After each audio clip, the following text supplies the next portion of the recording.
Yes, good morning. So today is February 27, 2026, and it is 7:47 a.m. U.S. Central Time. My name is Rinaldo J. Aguiar Marcano, and this is demo 116. So D116. Okay. Um, yes, one second. Check. So, yeah, because traffic is difficult this morning. So yes, so I don't know. I don't have a list of talking points for this demo, but I have a few dates. Okay.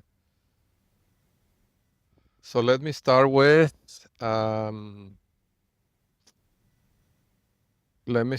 what happened with the legal, the legal front, right? This is interesting. Okay.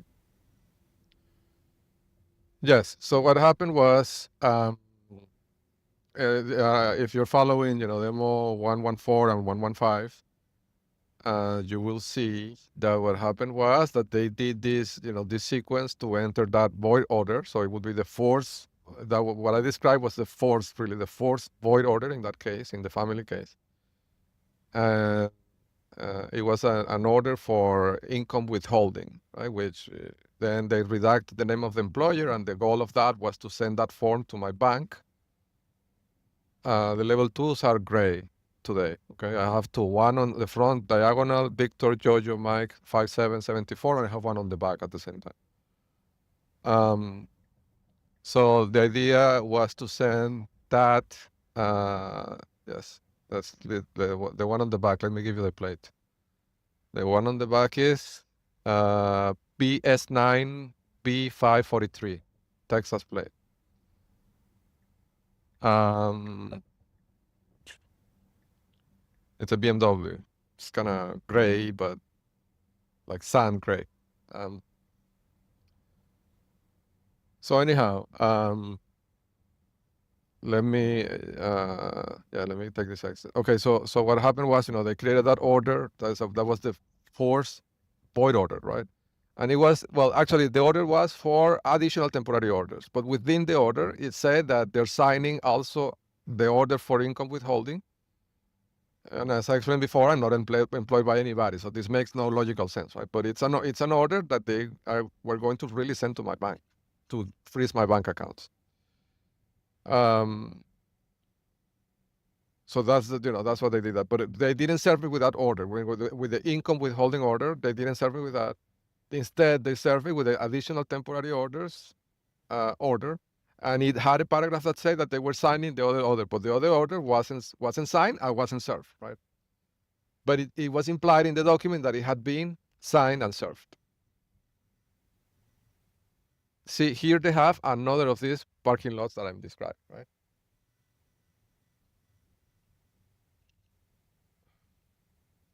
Whiskey Bravo Charlie 4608.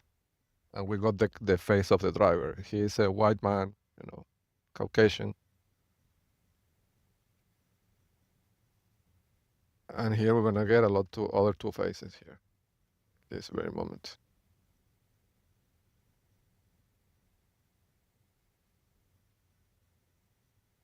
See?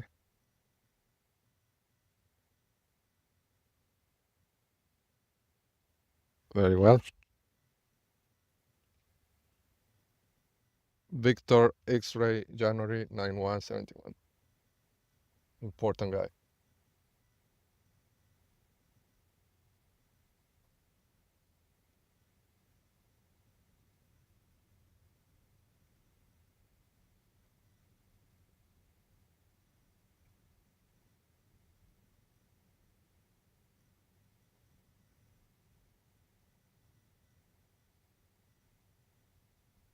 Okay. And of course, the real vehicles are parked in this mall, right in front. This is where they keep the real vehicle. So anyhow,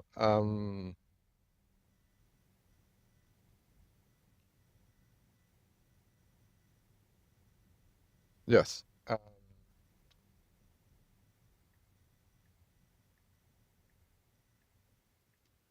One second.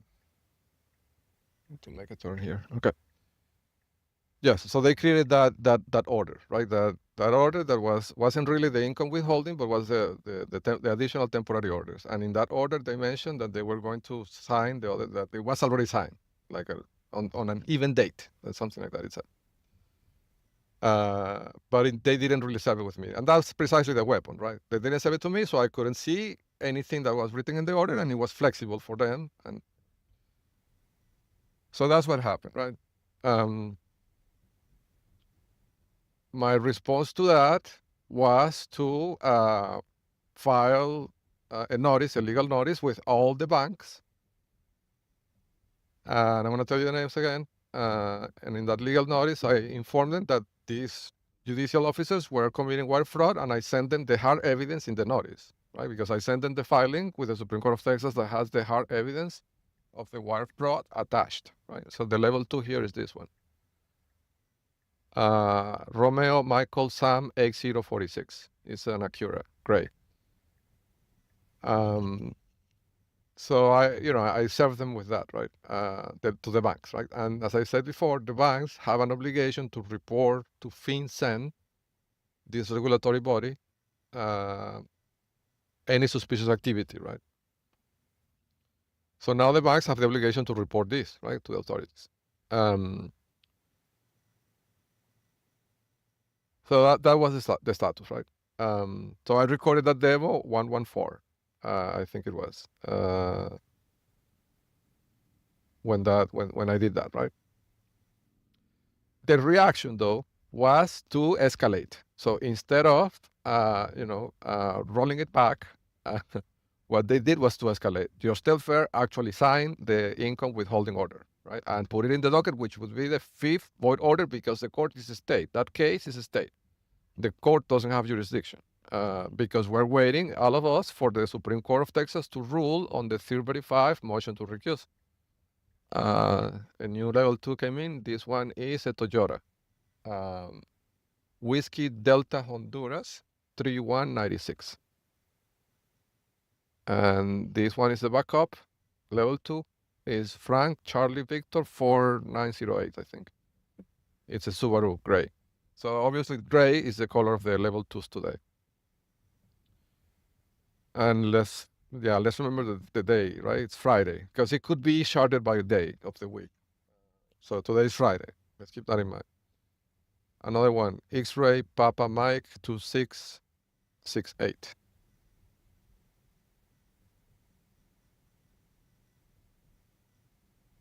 Pass. Okay, so yes, so that's what happened, right?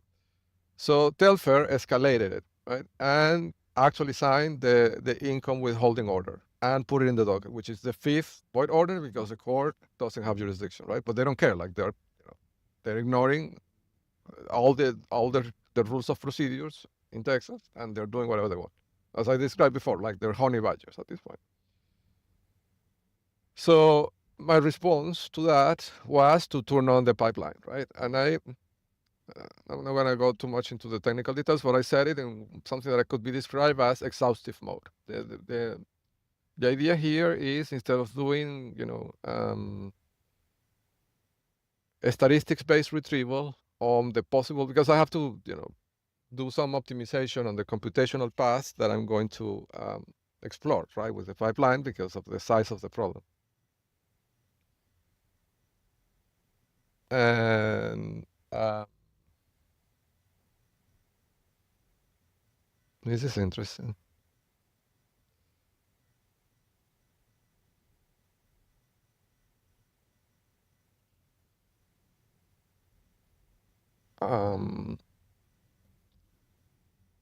So, but I said it on, because, he did that, I responded. So I'm going to also escalate it. So what I did, I set it on exhaustive mode. Okay, exhaustive retrieval means that it's going to go through the entire path.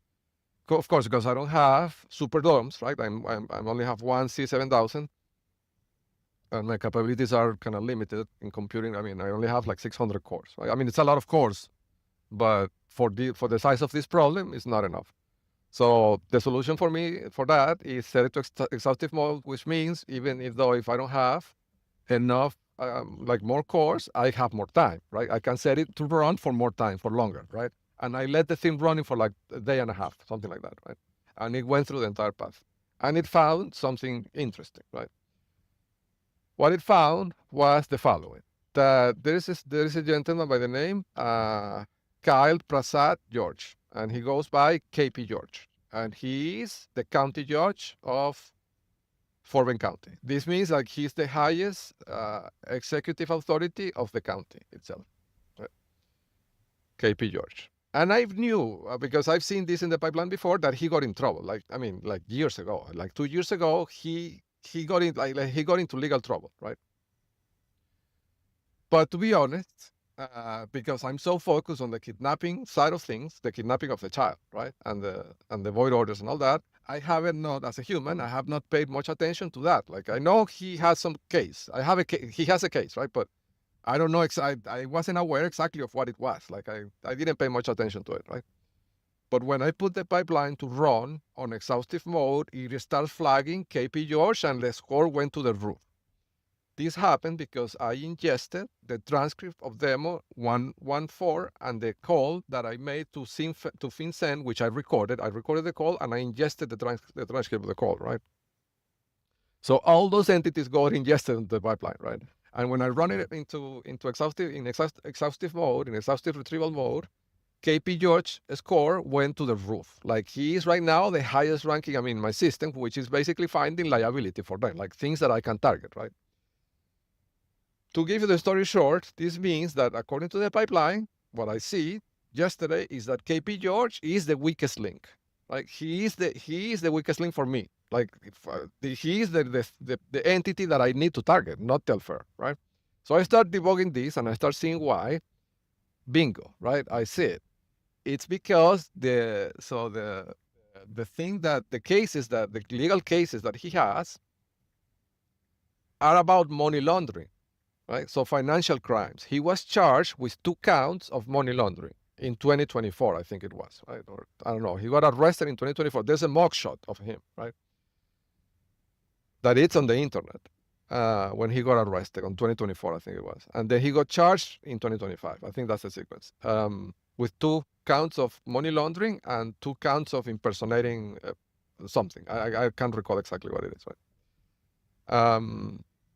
But he has 2 criminal cases, right? 2 charges, 2 counts. 1 criminal case with 2 counts for money laundering, and the other one is a misdemeanor. But you see, this is and this is why I couldn't have seen this as a human, but the pipeline saw it. He is the weakest link because the crimes that the network is committing now are financial crimes. That's why I reported them to FinCEN. They're committing wire fraud. A scheme to defraud me of property by freezing my bank accounts using electronic means that are interstate. This is federal wire fraud, right? And assisted by the tampering of the court records, as the clerk is doing. So the tampering of electronic records of the court, which are also transmitted via the internet, which makes it interstate. This is federal, right? No question. So the reason why this is a nuclear weapon for me is because, well, the alleged crimes for which KP George is charged today and is awaiting trial, he's indicted for these crimes, right? For these alleged crimes. These are financial crimes, right? The same type of crimes that Telfair and Troy Pickett and the other one that are covering them judicially, giving them impunity, are committing, right? It's the same category of crime. And this also shows, right, that this is what I'm saying, that these judges are committing financial crimes is not hypothetical. Like this is already, there's already charges against the boss of Telfair. This judge, county judge, KP George, is the highest executive authority in Fort Bend County. He is the boss of the courts, like not judicially, but like he manages. He's the executive responsible for those courts, right? It's his county. And he's charged with money laundering, right? And these judges are committing wire fraud. So you see, this connects the entire Rico enterprise together. So of course, these elevate the stakes, because now I can make the argument that, KP George is just the leader of the ring, and Telfair is, one of the co-conspirators in the financial crimes. So that's exactly what I did, right? So I immediately called FinCEN, right, and filed. I left the voicemail in a voicemail a report explaining the situation, right? And I'm explicitly saying that this is not hypothetical. Like, this is not me, like the leader of the ring is already charged with 2 counts of money laundering. And I recorded that, the voicemail I left in that voicemail of FinCEN, which I imagine, because this particular voicemail is for financial crimes related to terrorism, okay? Which is exactly what they're doing, because they're doing this for the Cartel de los Soles, which is an organization that is designated as a narco-terrorist organization by the U.S. government, right? And Telfair is doing this because I reported Diosdado Cabello to the IRS. So they're working for a narco-terrorist organization, and that gives jurisdiction to this particular team of FinCEN, okay? Now, I don't know if this is like this, but I imagine, right? If this is a FinCEN voicemail that its objective is to gather information about financial crimes, financing terrorism, which is exactly what this team of judges are doing. I imagine this voicemail must be monitored by the FBI or the DOJ or somebody. Like, I don't think they're going to set up that voicemail for such a serious thing and just leave it there, right? Like, not unattended, right? So Diosdado Cabello can just block it. I imagine this has to be monitored, right? By automated means, even. So I think, this is game over for them. But, just that voicemail, right? But I also escalated. How I escalated? Well, there's also an email address that was set up in 2002 by FinCEN to report things. So this was after the September 11 attacks, to report exactly the same thing: financial crimes aiming to aid terrorism, right? Which is what they're doing. They're kidnapping children. This is terrorism, right? This fits squarely into the terrorist category, right? But this is this is a voicemail that is related to the Patriot Act. It was set up on the grounds of the Patriot Act. So I emailed to that mailbox a registered email, which is guaranteed to be delivered, that has all this information, even the recording of the voicemail that I left, okay, in the FinCEN voicemail. So in case that person that gets that voicemail decides to delete it, and if for some reason, the monitoring systems of, the FBI or whoever has that mailbox monitor fail, I also send this on an email with a recording to that voicemail, okay? And I also attach the documents, the hard proof of the tampering with the docket and the wire fraud, right? That these officers of the court are committing, including the Judge Telfair, right? Also, the park vehicle here, so I cannot communicate. Nice. Okay. I can't communicate in this way today. I'm going to tell them this so they, stop pushing, because there's too much. If you see the environment, the visibility is low. There's a lot of fog in the air. And this, because what I'm doing, this makes my system, weak in these conditions. So I probably can't even receive a message. So, don't try. Anyhow, so this is, yes. So I sent that email to that monitor inbox as well, right?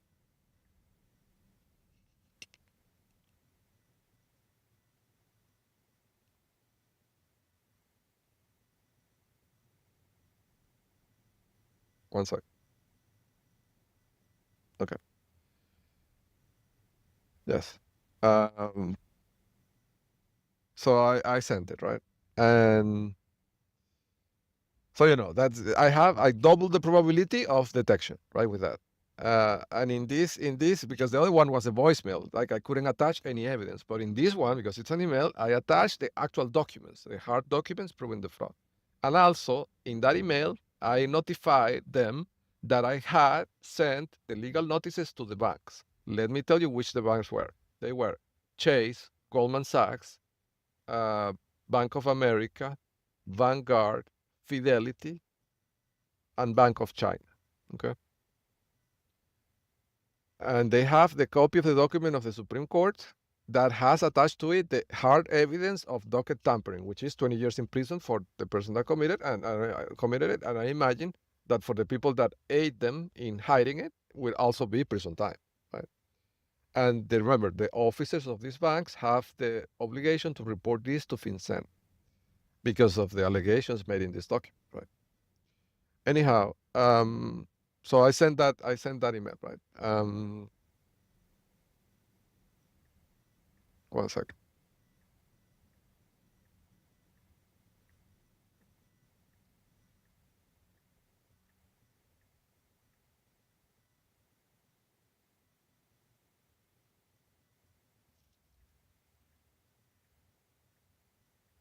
Okay,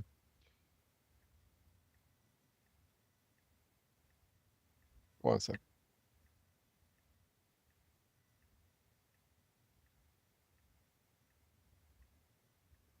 Okay.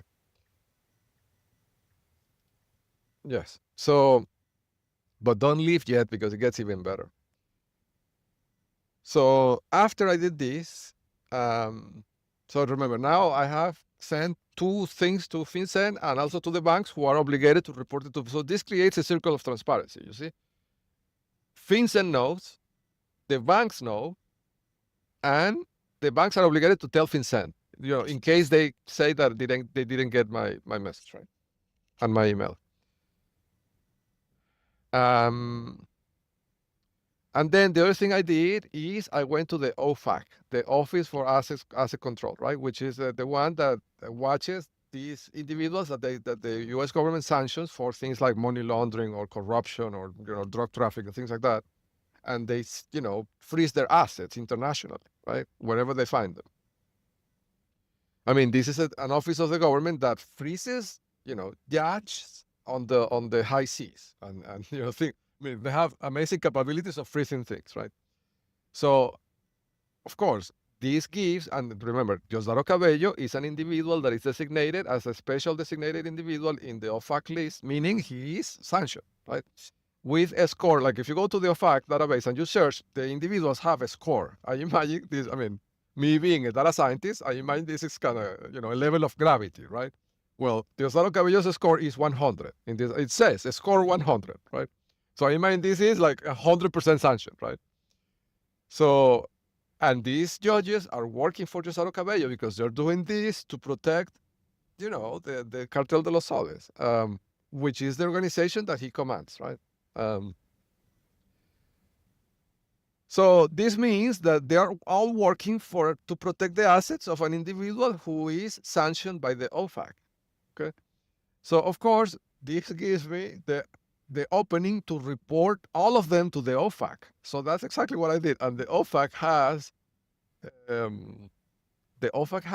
a portal, where you can self-report, like you can voluntarily give information to the OFAC, right? So I logged into this portal, which is, I imagine, a secure portal monitored by the highest federal enforcement authorities in the country, I imagine, right? Because, I mean, these are not small potatoes. These are not small criminals, right? Like, these are people that are really causing real harm, right, across the world. So I logged in to that portal and I reported Judge Telfair and all of these judges, and I uploaded the same document that is in the Supreme Court of Texas, right? And I also uploaded to that OFAC portal the dockets of the criminal cases of KP George. And this was the master stroke, I think. I don't know.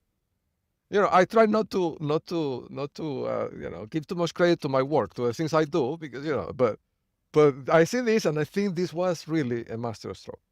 Let me tell you why. Until now, right? I mean, I mean, the process. I mean, I don't want to comment on the judiciary process of KP George, right? Because he has a right to a fair trial, and I don't want to deprive him of that. But I have to tell you, the setup I'm seeing is concerning because the person. So what they did is that they named a special prosecutor on the case, right? Because he's in Fort Bend County, the prosecutor cannot be an employee of him, right? Of Fort Bend County, because that would be, unfair, right? So they name a special prosecutor. Now, the special prosecutor is also flagged in the index of the Venezuelan intelligence database, the same database that I'm describing, right? The special prosecutor is marked, is there, right? So of course, what I did, I sent the special prosecutor all this evidence so he can use it on the trial. I FedEx it to him, right? He will get it today. So now, I mean, he has a duty because he's not acting as a private lawyer. He's acting as an officer of the court prosecuting KP George. When he gets this package, he has the duty to show this to the judge, right? Let's see if he does it, right? But the prosecutor is marking the index, right? So I mean, the prosecutor would be the equivalent. I don't want to be hyperbolic on this, right? But if you ask me, the setup I'm seeing is that the prosecutor is a smaller version of Robert Mueller, right? You remember when Robert Mueller was the special prosecutor investigating the Russian interference? I mean, Robert Mueller is working for the Russian intelligence since 20 years ago, right? And he was probably recruited because he was in California before, where the PayPal Mafia was born, right? So it's ironic that they not ironic, this is by design, right? When they get caught, the TTPs, they name the special prosecutor, right? It's a person that they control. And the job of that person is to look tough, but in reality, dismiss the case, right? Or make it fail, make it not really be prosecuted at all, right? So that's what they did. Super spies. Yeah. Um, so anyhow, this is the same, right? So they name the prosecutor to prosecute KP George, but they control the prosecutor, right? I mean, again, I don't want to taint the access to justice of KP George, right? So yeah, scratch that. But the prosecutor is marking the index, right? I cannot say that because he hasn't acted yet. We have to wait to see if he obstructs justice, right? Or if he really puts him in jail. We have to see, right? But if he doesn't put him in jail and he's marking the index, right, and he has all the hard evidence I sent him, and he doesn't show it to the judge, I mean, 2 and 2 is 4, right? But anyhow, I sent the dockets of KP George and the evidence that I sent to the prosecutor to the OFAC, right? So now all of this data, all this hard evidence of fraud committed by Josh Telfair and Troy Pickett and William Kyle Adams and Terry Adams and all these people is in possession of the OFAC. And it's in this OFAC database that I imagine it must be one of the most heavy guarded databases in the world, I imagine, right? I don't know. I don't know if that's the case, but I imagine it's probably one of the most heavy guarded, right, databases. So I mean, this is undeletable, right? And now the prosecutor or whatever they had planned, right, to give KP George a slap in the wrist, is going to be under watch of I imagine, right? The OFAC is going to be. I don't know if they're going to change the judge before the. I mean, that would be pretty funny, right? Like if they change the judge the day before, right?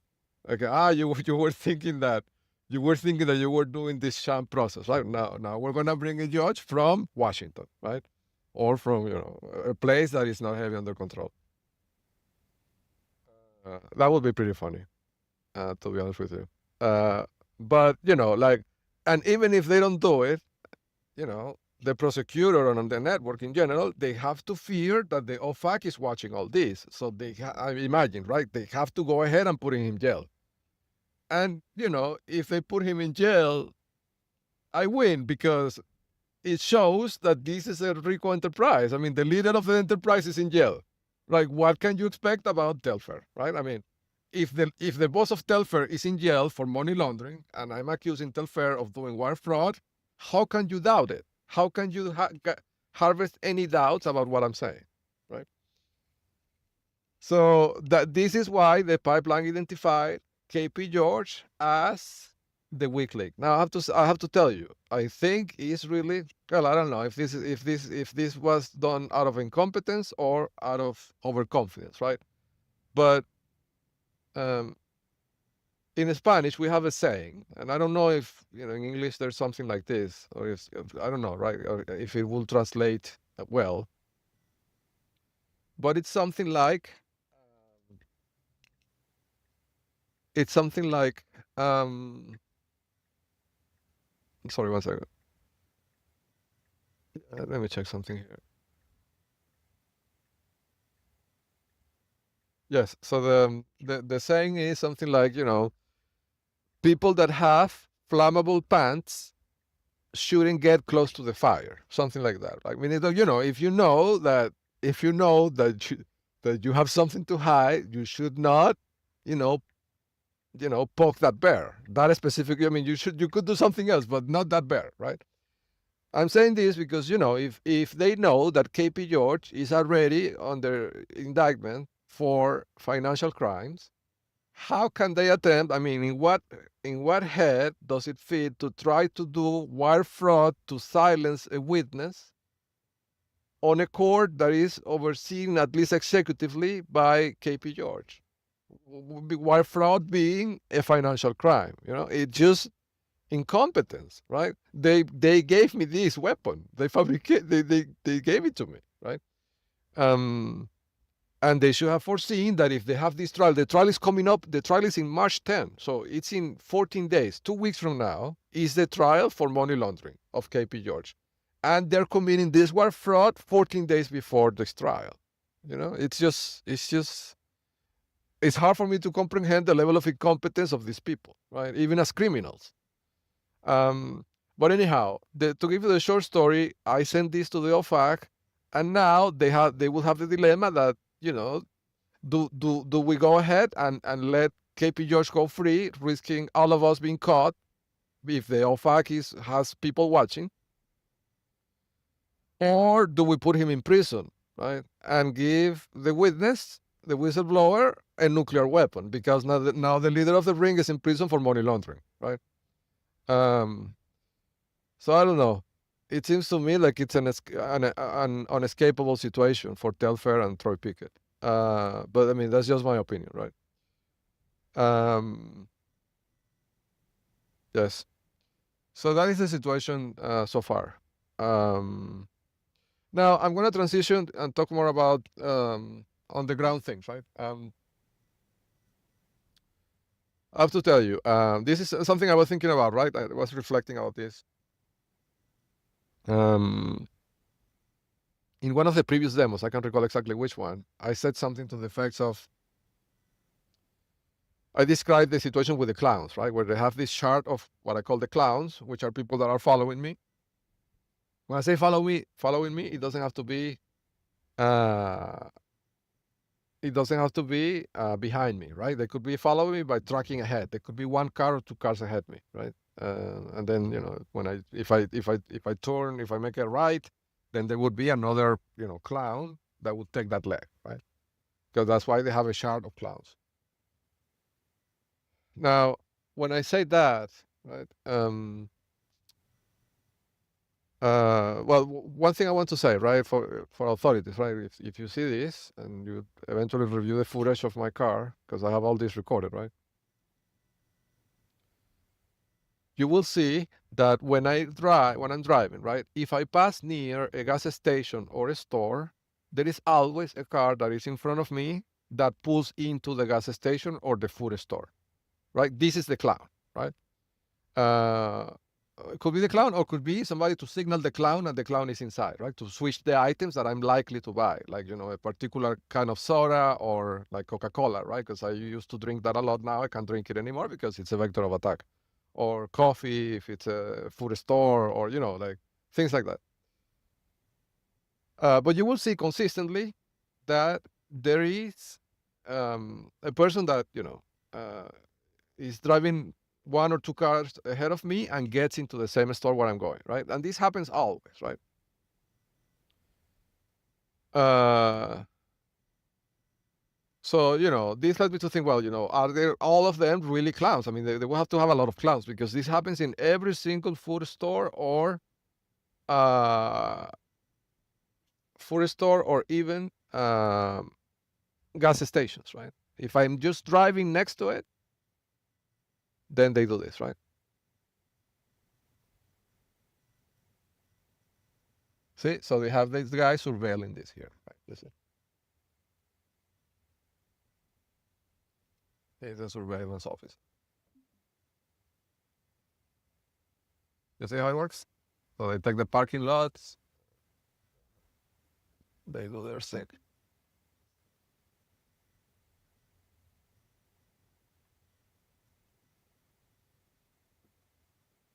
Okay. So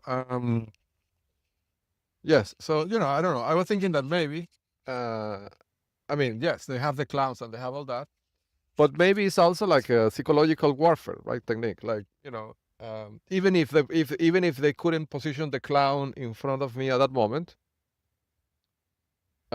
just by having that person drive by or entering the store in front right behind me, it would deter me from buying food, right? So it could be a way to kind of make myself starve myself, right? And that way I could not last as long in the fight, right? If I'm starving. So it could be like a psychological warfare as well. Um, so that's one thing I wanted to tell you. I mean, some of them are the real clowns, right? Because I saw this on January 25th when I wrote the name of Troy Greg Abbott in the book, right? And then they send the clown to that Kroger store that I described before to tamper, to switch the items, right? So really the technique these days is to switch the items. So, and this brings me to my other point, right? My other point is that through all this time, there was something that I had never really understood, right? Is why all these people, when I go to a food store, why is that? And if when you authorities, right, when you get these, you will probably imagine. I recommend that you go and fetch the security recordings of the food stores when I'm there buying food, and you will see this in the cameras. That when I'm there, always in every single aisle, it's like there's not a moment in which this doesn't happen, right? In every single time when I go buy food, um, they have a person next to me on the aisle with a phone pointing at me or at my shopping basket, right? So, and I really never understood this because, well, for example, if I go to Walmart, well, I know they have Walmart heavily under control. I know that they have the CEO of Walmart, right? They changed it recently, but and I haven't checked this one in the pipeline, but the previous one was an agent, right? Um, and so, they have the thing fully under control. So I always thought, well, they could just see what I buy from the receipt. I mean, they have the electronic transaction, right? Like they have all these points of sales are automated. They know exactly what I bought. And if it's an electronic, even the serial number, right? So why do they have the need to have these people following me around, pointing at me with this phone, right? With their phones all the time and to my basket. But now I understand it, right? With the observation of the clowns, is so they can see exactly the items that I pick from the shelves. Because with the cameras that they have on the ceiling, the stores, they probably cannot see exactly what item I picked, right? They could see if I picked the type of item, like, if it was coffee, but maybe they don't know the brand, right? They cannot see it. And they don't want to get it from the point of sale because this would, put liability on the corporation, which is a huge corporation, right? I mean, if authorities could demonstrate that they're using the corporation to assassinate a person, you know, what does this do to the corporation, right? So they don't want to do that. But they have the need to understand exactly what I take from the shelf without having to look at the receipt, okay? And if possible, before I even get to the cashier. And I think this is a critical part, right? This is because they are doing the switching of the items at the cashier with the person that bags the groceries, right? That's the reason. Because they need to have a few minutes to understand, what is that he bought, to then take a similar item, exactly the same brand, and tamper with it, and then take it to the point of sale where somebody will switch it in my bag, right? So when I get home, I see the item and it's exactly what I took from the shelf, but it's not the same item. I'm consuming the tampered with item, right? So this is why they have to have these people in the store following me with their phones. Okay. Now, this is interesting because if you review that footage, you will see the faces of these people, and these people paid in the registers of their identities are traceable, right? And they're doing this to allow the Venezuelan intelligence to harm me or to help them harm me, right? So this is high liability for these people, and these people are not paid very much, I imagine, right? So because these are they are live workers, right?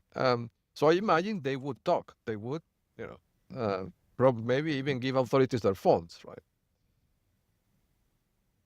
So I don't know. It could be another series of weak links that could be exploited. Let me give you a concrete example, right? On January 25th at 6 p.m., when I went to that Kroger store, after I had written the name of Greg Abbott in the book, and they tampered with the coffee because I know this because the Venezuelan informant warned me about this, right? I mentioned in one of them in the store, there was a gentleman that looked like the little brother of he looked like the little brother of the bodyguard of Elon Musk. And I know the bodyguard of Elon Musk personally because I met him in person at the Twitter office in San Francisco when Elon Musk called me to supposedly review my code review in person. He brought me from Texas to San Francisco for him to talk to me personally, right? He had a bodyguard in his team of bodyguards that looked Venezuelan. And I met the guy in person. I didn't talk to him, but if you ask me, I think he's Venezuelan, right? Well, this person at the Kroger store looks exactly like the bodyguard, but younger. This one is younger, right? But he looks exactly, it's the same prototype. If you think about it as a set of characteristics, a phenotype. And he was following me all the time I was in the store with the phone, pointing at my shopping basket, right? To do this, to get what products I was buying, to then tamper with a copy of those products, right? And then switch them with the clown. This is exactly the TTP, right? So now I understand why is that they followed me at the stores. This was a mystery to me until a few days ago. But now that I know how it works, this is what I always tell people. When you know the way it works, it costs you cents to disable it. The way I'm disabling it these days is, I created a super low-tech device. This device is nothing more than a plastic bag. Okay, it's a garbage bag that I take to the store with me, and instead of putting the items on the shopping basket, I put them in the plastic bag. It's a black plastic bag, right? So they can't record what I'm getting, right? And I'm cautious to not take anything from the shelf if there is somebody standing next to me, right? So they cannot understand the position in the shelf from which I took the item. And this works like a charm. Like I did this today at Walmart, at the Walmart that is next to Katy Mills, Katy, Texas, and nobody followed me with their phones. It's the first time in the last, I don't know, year or so that I can go to a store and I don't have somebody all the time pointing at my basket with a phone, right?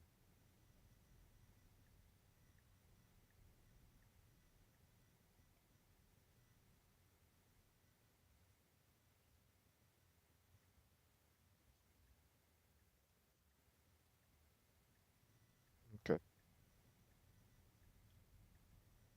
Yes, remember, this area is super protected, and there is a guy here that I have on my to-do list to do. See, that guy is following me visually.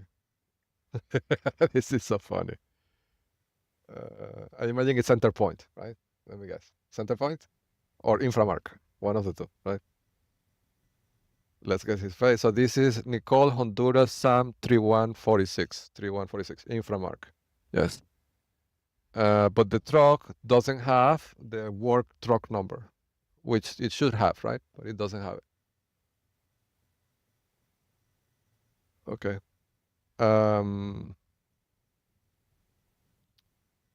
Yeah, so the important guys, so, I mean, there's two of them, two or three. They're over here, I think, on Bronco Bluff Court, 300 is the one on the back. This one. Uh,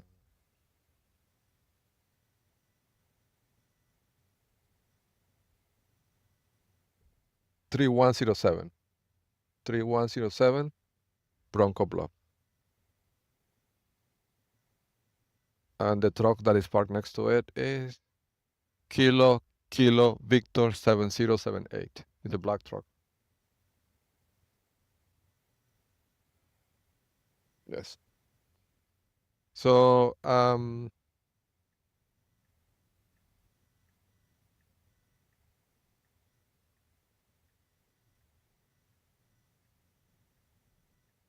yes. So yes. So I take this plastic bag, right? Um,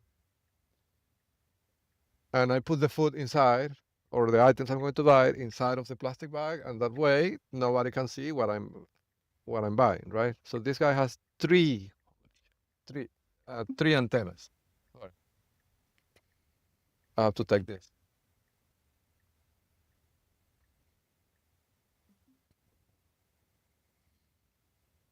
Yeah. So this guy has three military type antennas, not one, not two, but three. I mean, this is probably not a person, right? So this is probably just a node, because they wouldn't put the agent where the antennas are.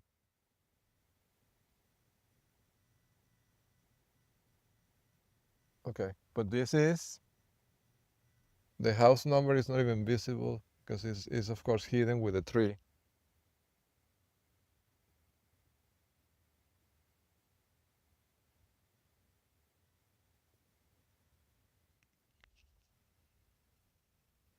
It's hidden with a tree. I cannot say it. But the cars are Bravo Mike 9 Tango 902 Texas and Victor Golf Whiskey for 873. That's an Alfa Romeo Silver, the last one.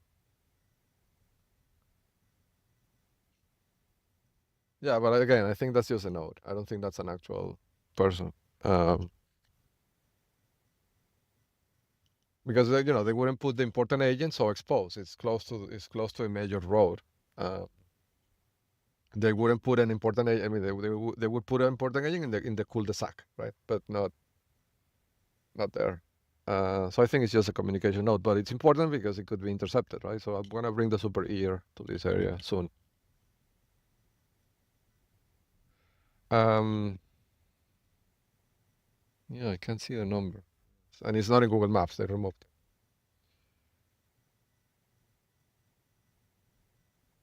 Okay. So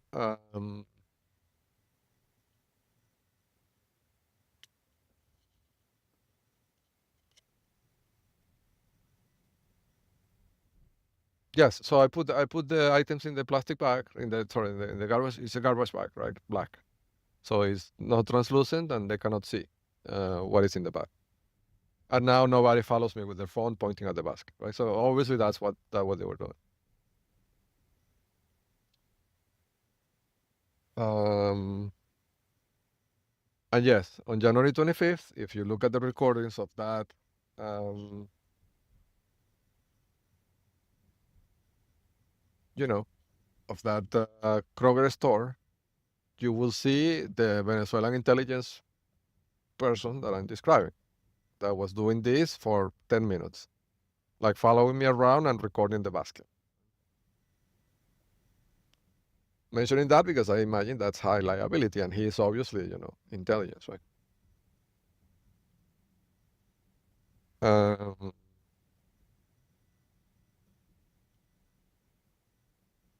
yes, so that's the way it works.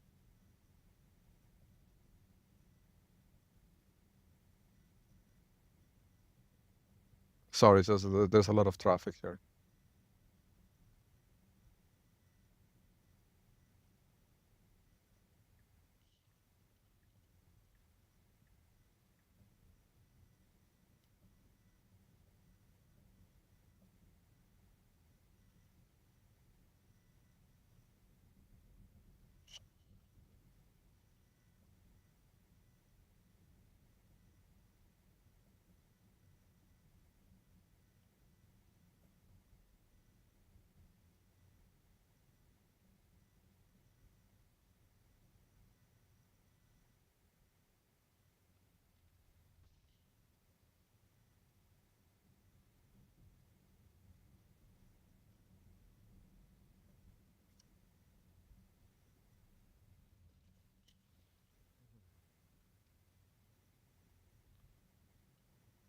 Yes.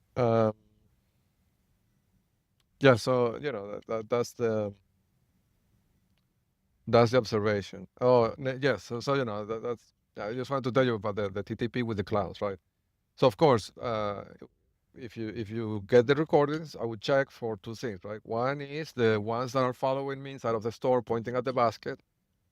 The other thing is the ones that are handling the groceries at the point of sale, and the other one is in my recordings from my car, the ones that are entering the store as I enter the store, right? Because these are the clowns, right? Like these are the clowns or the ones that signal the clown.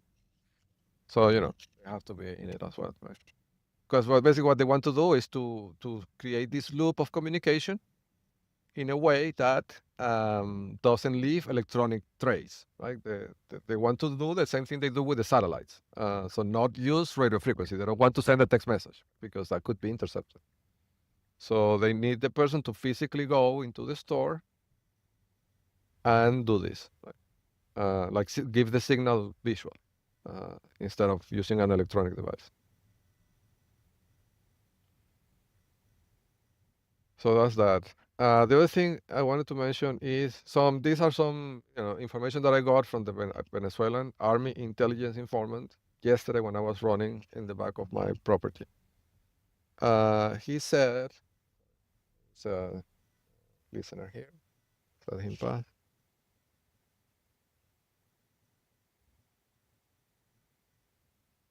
Yeah, the amount of gray vehicles that are close to my car today is impressive.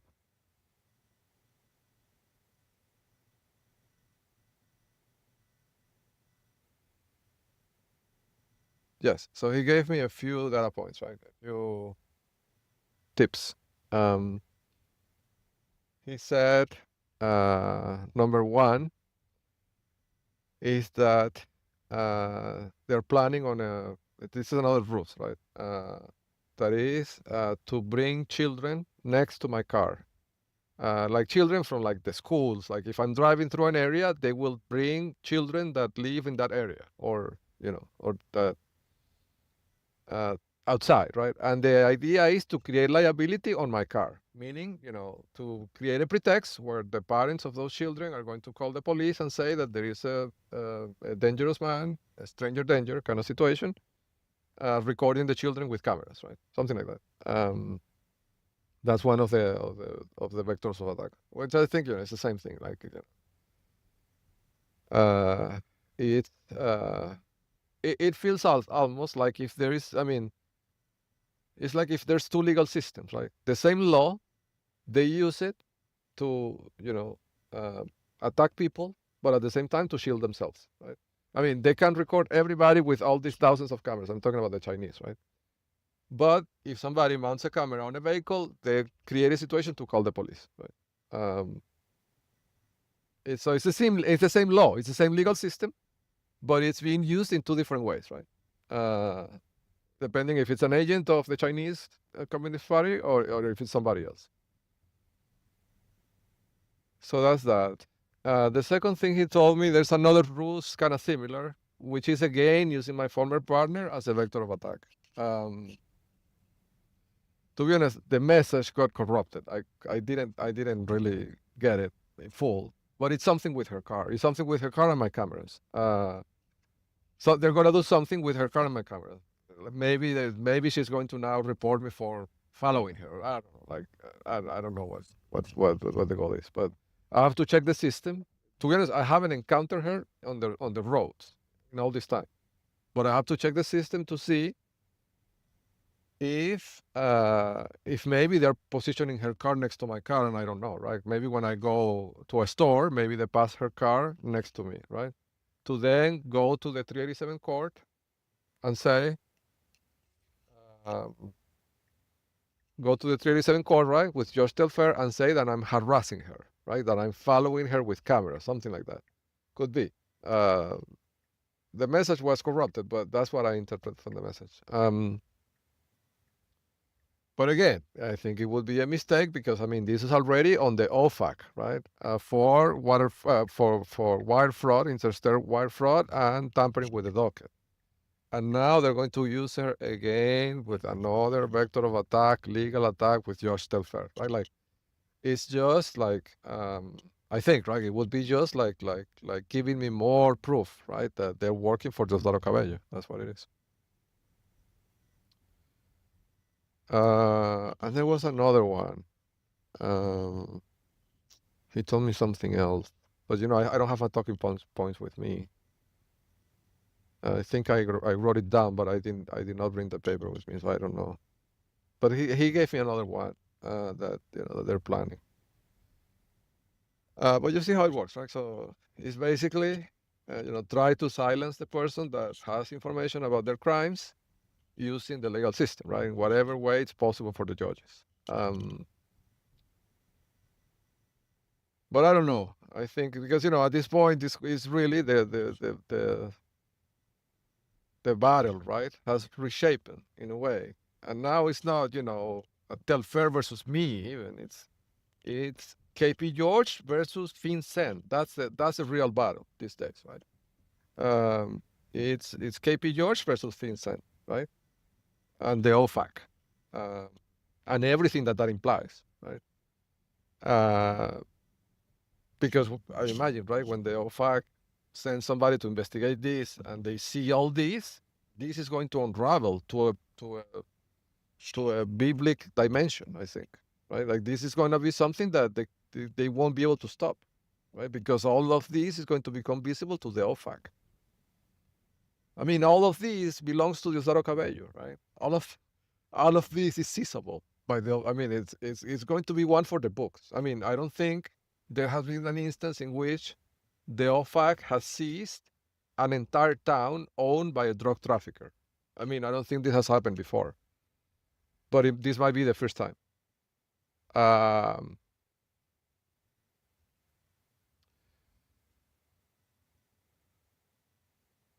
so it could be one for the books, you know, because you know, like usually, from what I know, like to be honest, I'm ignorant on this, right? But I think the OFAC seizes things like you know large vessels or airplanes or you know sometimes entire companies, but I don't think it has happened that it has seized an entire town, right? With you know 10,000 cars, you know 10,000 houses, and you know I think it would be something of proportions that have never seen before, which would prove entirely what I'm saying, right? So I don't know.